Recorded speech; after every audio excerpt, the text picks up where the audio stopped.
بسم الله الرحمن الرحيم ألهاكم التكاثر حتى زرتم المقابر كلا سوف تعلمون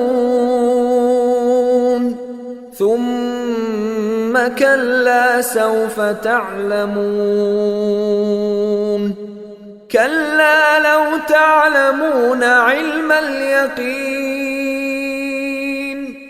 لترون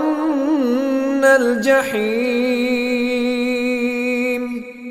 ثم لترونها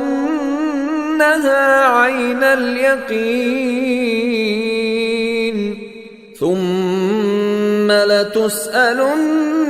يومئذ عن النعيم